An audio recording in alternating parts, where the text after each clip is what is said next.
Many of us, unfortunately, I think all of us in one way or another, are mentally deluded. And we are living in a world of delusion.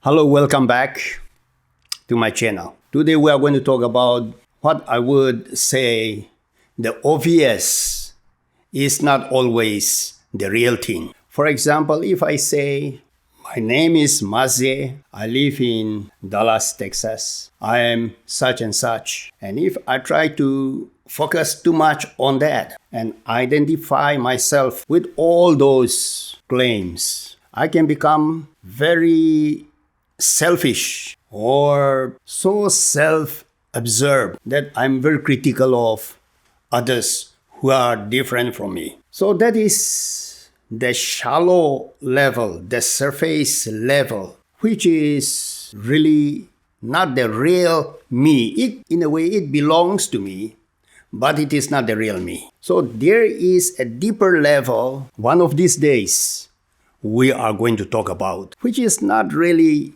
very obvious, but the real thing. Then another thing people get so caught up in is, I mean this, I mean that, by using words and languages. And we say, I mean this way, but really there is a miscommunication. The words doesn't really make sense to the other person. And as a result of it, there could be a lot of confusion, disagreement, and that can lead into many problems. We fail to understand that words are not the real thing. Words and languages, they belong to the surface level. And they are just tools or vehicles, if we can call it, to convey something deeper, a meaning or an intent. So we look at the surface level, such as this is me, or we hear the words and say,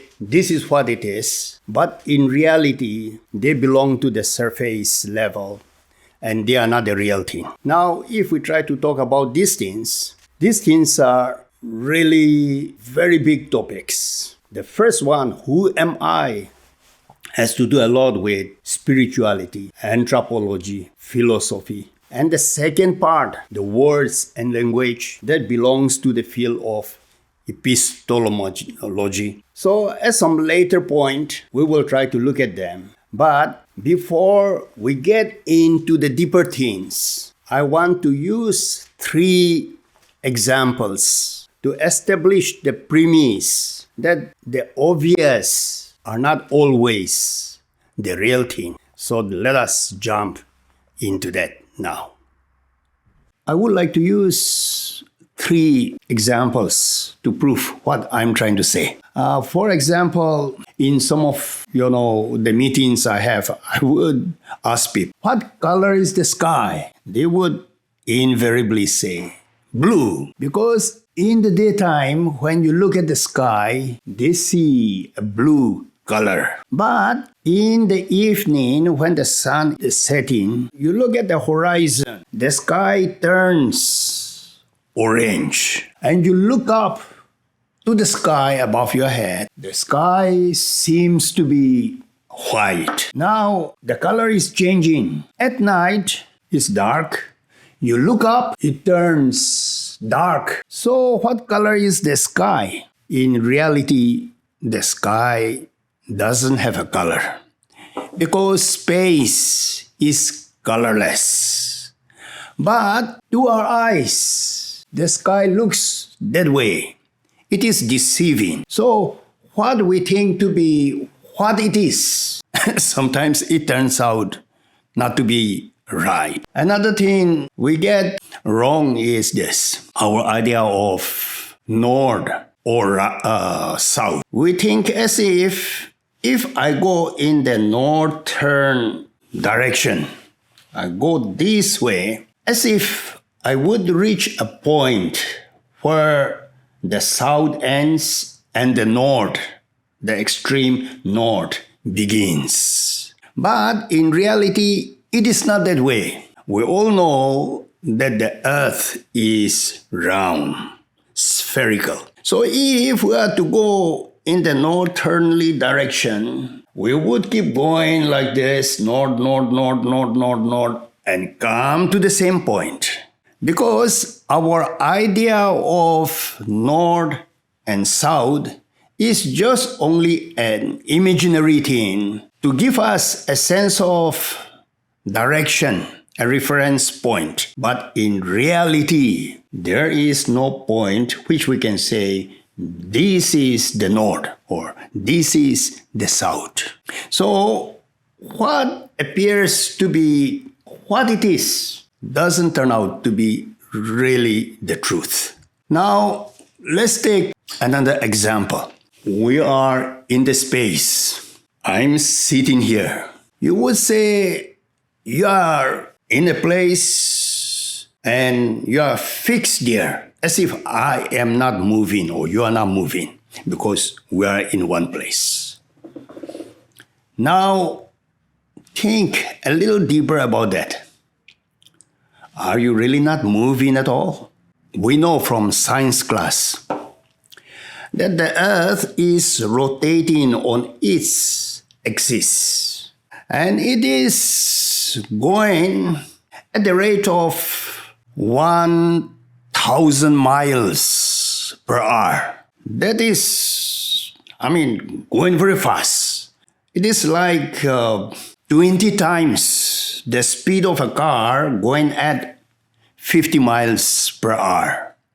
But if you are in the car, you would not feel you are moving at all. The only thing that seems to be moving is the trees outside the window of your car. The trees seems to be moving this way. The buildings on this side are moving that way. But you feel you are not moving. That's how it is. Similarly, our mind is deceiving us. We feel as if the things that are changing are around us, not us. Let us say, for a moment, the earth stops rotating completely, coming to a complete halt. Now, what do you think would happen? It would be very catastrophic. Globally, you would have massive tsunami. Earthquake would erupt in so many places. Thunderstorms would be all over. Cars and people that are loosely grounded, they would be flying here and there because the earth is rotating at very high speed and suddenly it stops. So we know that the earth is rotating, but our mind is telling us that we are not moving, we are in one place. So that is how it is. Now, going a little deeper, we also know at the same time the earth is rotating. You have the revolution of the earth around the sun at the speed of 67 miles per hour.